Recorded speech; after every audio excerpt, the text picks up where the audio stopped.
beleza? Aqui é o Ale Petroni e você está no canal do Cafofo do Necromante.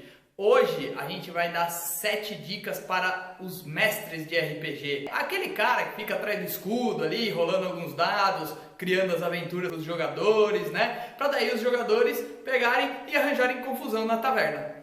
Então a gente vai trazer hoje 7 dicas imperdíveis para vocês. Mas vamos, antes de qualquer coisa, para vocês terem as 7 dicas, se inscrevam no canal. Caso não tenham se inscrito ainda, acionem o sininho e fiquem ligados. Dica número 1.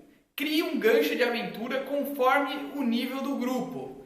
Você está lá mestrando na sua mesa para um grupo de primeiro nível que provavelmente não teve nenhuma aventura, não sabe nem segurar a espada direito, aquele personagem, e aí aparece o rei convocando eles para uma missão importante de um mal ancestral que já ameaçou o reino há muitos e muitos anos atrás. Não tem cabimento nenhum fazer isso. Por que o rei ia sair do castelo dele para chamar uns caras que ninguém sabe quem que é para salvar o reino do maior mal que já existiu? Ele vai chamar pessoas poderosas, pessoas que já têm um nome.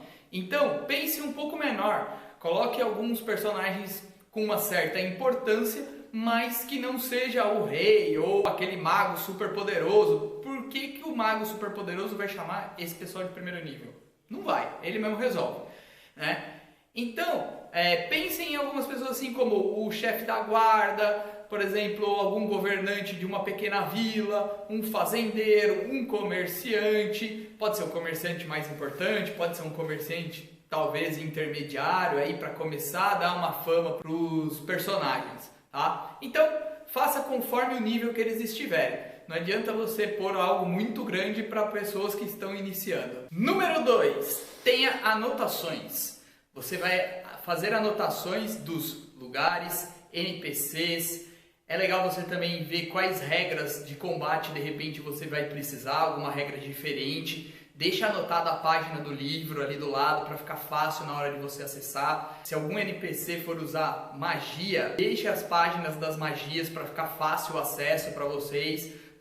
Tudo isso vai agilizar no momento do combate. O combate já é um pouco demorado, tem algumas coisas que faz, então se você tiver isso aí acaba facilitando para que você possa andar mais rápido. O nome dos NPCs importantes. Então tudo isso é muito legal você ter ali do lado. Você pode estar usando tanto o Word quanto o bloco de notas, ou você pode usar um caderno. Eu aconselho, se você usar o bloco de notas ou o Word, que você imprima ele para que você possa ter ali do lado e fazer uma anotação mais rápida. Principalmente se você estiver jogando online, evita de você ter que ficar mudando tela, abrindo várias telas e às vezes atrapalhando um pouquinho o jogo. Então se você estiver ali do lado, você faz a anotação. Eu sou mais old school, então eu gosto de ter o papel ali do lado impresso, faço no Word e depois eu imprimo e deixo ali do lado para eu ir fazendo as minhas anotações conforme os jogadores vão jogando. E essa dica é legal porque ela já leva a gente para a dica número 3. E a dica número 3 é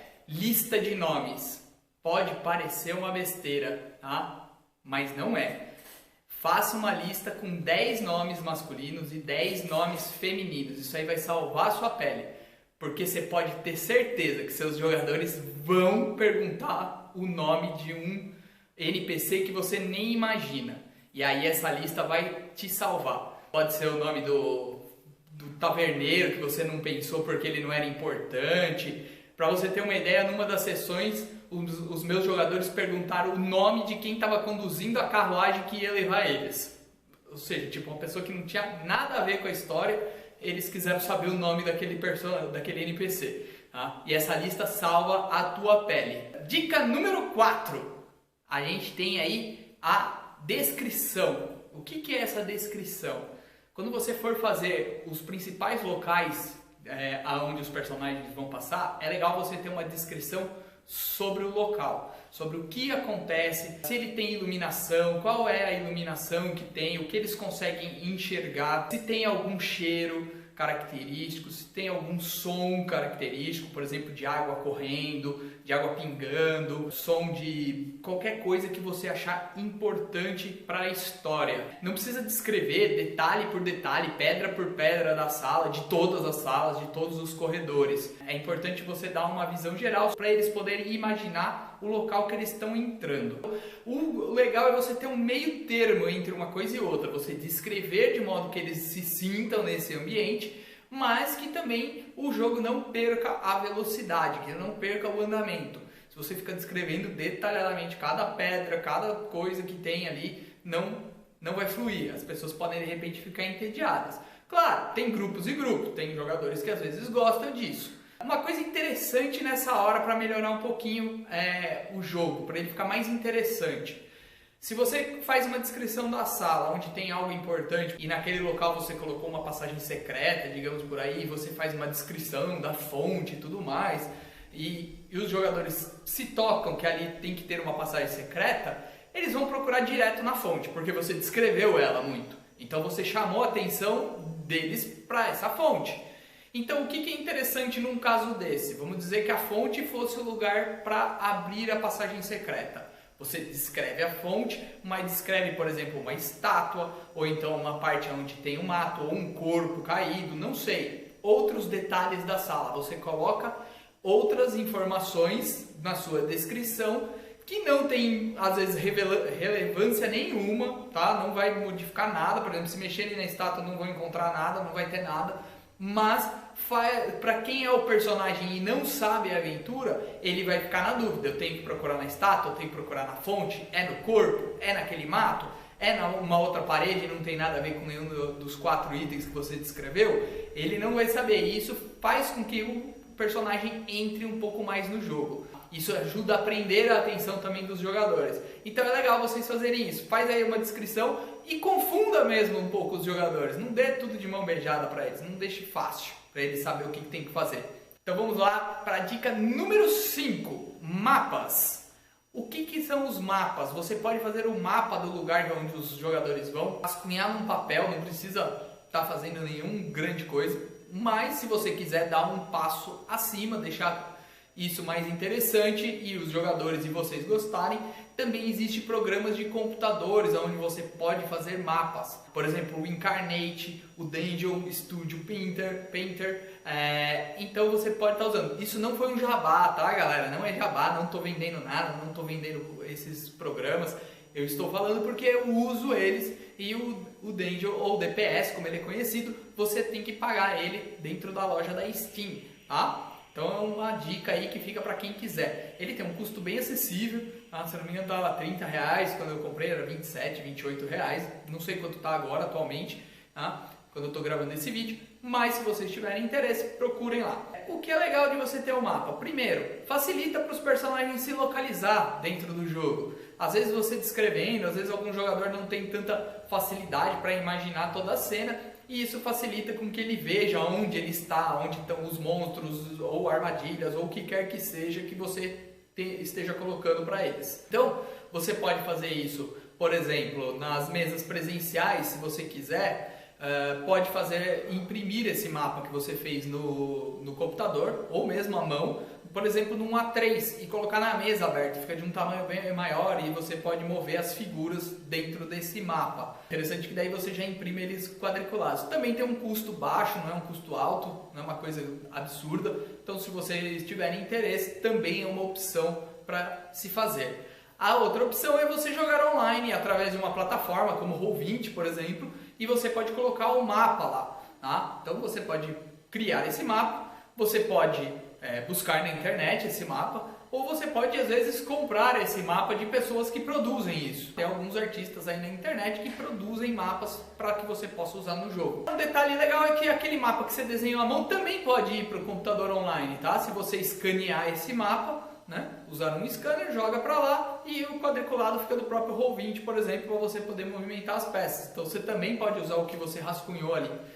Agora nós vamos para a próxima dica, que é a dica número 6, recapitulação. é uma dica legal. Se você foi bem na primeira sessão que você mestrou, vai vir a segunda sessão, a terceira, a quarta e assim por diante. Então, é legal você recapitular as sessões. Quando for o início da partida, daquela noite, aquele dia, você fala um breve resumo do que ocorreu nas últimas sessões. Para quê? Porque os jogadores se situem novamente, entrem novamente no clima. Por quê? Mesmo sendo às vezes uma semana só de diferença entre um jogo e outro, muita coisa pode acontecer na vida das pessoas que jogam com vocês, né? Coisas na família, coisas no trabalho e assim por diante. Então, o que eu recomendo? Que vocês recapitulem. Sabe quem usava muito isso? O anime dos Cavaleiros do Zodíaco. Quem assistiu a Saga das 12 Casas vai lembrar que todo capítulo era relembrado que a Athena ou a Saori tomava aquela flecha dourada no peito e que os cavaleiros tinham que subir as 12 casas em 12 horas para salvá-la antes que a flecha a matasse. Então, isso aparecia todo o episódio, todo. Né? Eles estavam lá na casa de peixe e eles recapitulavam coisa de 20 e poucos episódios anteriores. Então, é legal você fazer isso. Quem assistiu aí vai lembrar da cena. Não tem como não fica gravado na memória. Ela pode estar numa memória mais distante, mas agora provavelmente apareceu a cena para você aí, né? E aí, a gente vai para a dica número 7. Tá? A dica número 7 é: divirta-se sendo mestre. Pode parecer besteira. Pode parecer que o que eu estou falando não tem nada a ver. Como assim? Tem que falar para me divertir? É lógico que eu vou me divertir. Mas tem mestres que não se divertem. Tem mestres que estão tão preocupados com cada detalhe, com cada coisa, com o que os jogadores vão fazer, tentando prever possíveis passos que o jogador faça, para ter algo preparado, que ele esquece de se divertir, que ele esquece de aproveitar. Você vai fazer uma parte principal da aventura, com o tema, como que ela vai seguir, mas lembre-se, RPG, os jogadores têm direito a escolher as suas ações. Então pode ser que eles tomem ações que vocês não esperam. E aí vai entrar uma parte da diversão do mestre também, o jogo de cintura.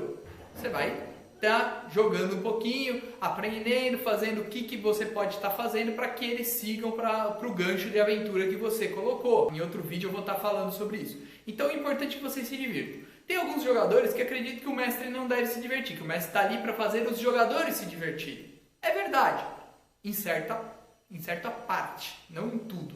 Tá? Que parte é essa? O mestre é responsável por saber se cada um dos jogadores está se divertindo na mesa. Não adianta fazer aventuras com 4 jogadores, 3 se divertindo e 1 se sentindo excluído. Então você tem que procurar que os 4 estejam se divertindo. Mas é muito importante que o mestre também esteja. Por quê? Porque se o mestre não tiver, ele vai fazer aventuras chatas. Ou ele vai desistir de mestrar. E aí, acaba-se a mesa de RPG, se nenhum outro mestre assumir. Tá? Então é muito importante que se divirta. Lembra-se da premissa do RPG. É importante que todos na mesa estejam se divertindo. Todos incluem o mestre. Beleza? Essas foram as 7 dicas que eu tinha para vocês. Oi? Pera, tô recebendo aqui pelo Necromante, o Anek tá falando comigo aqui. Como é que é? Uma notícia de última hora. O Departamento de Cavalos e Carruagens está pedindo para a gente avisar para você evitar a rota para Candlekeep nesse final de semana. Parece que após o nosso vídeo, centenas de aventureiros estão se dirigindo para a cidade para desvendar os mistérios da biblioteca. E já tem 300% a mais de briga nas tavernas locais. Não tem jeito, os aventureiros quando chegam a primeira coisa é confusão na taverna. E parece que a fila de grupos de aventureiros para entrar na Fortaleza Biblioteca já dá a volta no quarteirão. Que absurdo, olha a quantidade de gente que a gente acabou mandando para lá. Então, aqui fica a dica, pessoal. Se você não está entendendo o que eu estou falando, eu vou deixar o vídeo aqui, ó, sobre Candlekeep, aqui em cima. Clica e vai para lá, beleza? Espero que vocês tenham gostado do vídeo. Deixe aquele like para nós e não se esqueça, se inscreva no canal, acione o sininho e por favor pessoal, deixe os comentários. A gente vai ler cada um deles e vamos responder para vocês. É muito importante as informações que vocês passam para a gente. Se foi legal, se não foi, o que vocês gostaram, o que vocês gostariam de ver, coloquem aqui embaixo. Beleza? Então, até a próxima e que rolem os dados!